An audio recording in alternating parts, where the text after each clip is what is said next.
आज ही की खबर है, आपको थोड़ा एम्बैरेसिंग लग सकता है ये सवाल। नासिक में आप ही के नेता जयंत साठे के कमरे से 2 करोड़ रुपए मिले, बहन गिरफ्तार हो गई जयंत साठे की। क्या कर रहे थे वो 2 करोड़ रुपए का? गरिमा जी, अगर वो मिले हैं तो कानून अपना रास्ता अख्तियार करेगा और इलेक्शन कमीशन और जो वहां के स्थानीय निर्वाचन अधिकारी हैं वो उस पर उचित कार्रवाई करेंगे। अब जो आपकी चर्चा चल रही थी समय नहीं, यानी कि नहीं, ये तो पल्ला छुड़ा लेना हुआ है सुशील जी।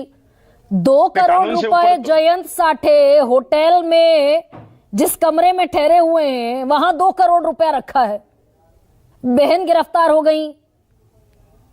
भाई मकसद यही होगा ना, बांटा जाएगा इस पैसे को। वो मकसद तो कानून डिसाइड करेगा ना, आप और हम तो नहीं कर पाएंगे ना उसका।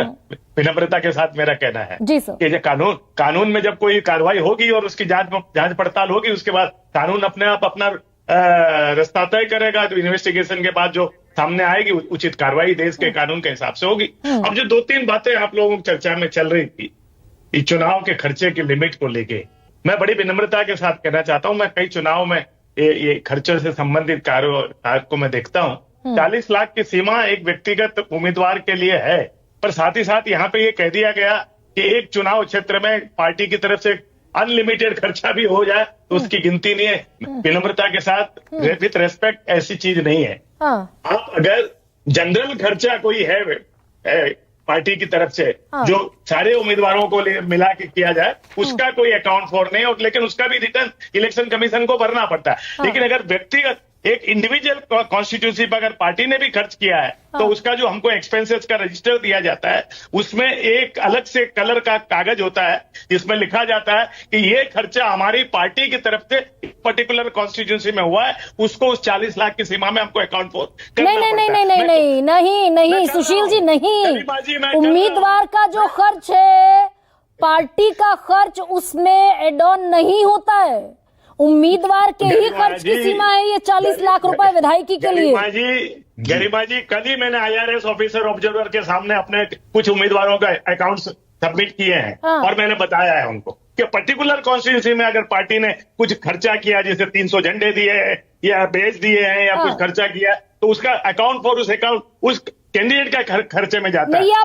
ये क्रॉस चेक कीजिएगा सुशील व्यास, इसीलिए तो कह रहे हैं कि भैया पार्टी उम्मीदवार की लिमिट है और पार्टीज की कोई लिमिट नहीं। अगर पार्टीज की लिमिट होती, पार्टी की लिमिट जनरल एक्सपेंसेस के लिए नहीं है, लेकिन एक कॉन्स्टिट्यूंसी में अगर खर्चा है, तो जनरल एक्सपेंसेस की आड़ में आप शराब बांटिए, पैसा बांटिए। भाई शिवसेना के 81 उम्मीदवार हैं जिनकी औसत संपत्ति तकरीबन 30 करोड़ रुपए की है एक कैंडिडेट की। यानी चुन चुनकर करोड़पति उम्मीदवारों को, अरबपति उम्मीदवारों को टिकट दिए जाते हैं। वो टिकट तो हम किस आधार पे दिए जाते हैं, वो कोई किसके पास कितना पैसा है उस पे नहीं दिए जाते हैं। तो कौन जीत सकता है, उसके वहां जनता के बीच क्या पेट है, उसने वहां के लोगों के लिए क्या कार्य किए हैं, वो हमारे आधार होते हैं। अब आप जो भी नहीं, तो भाई ये सर ऐसा कैसे हो सकता है?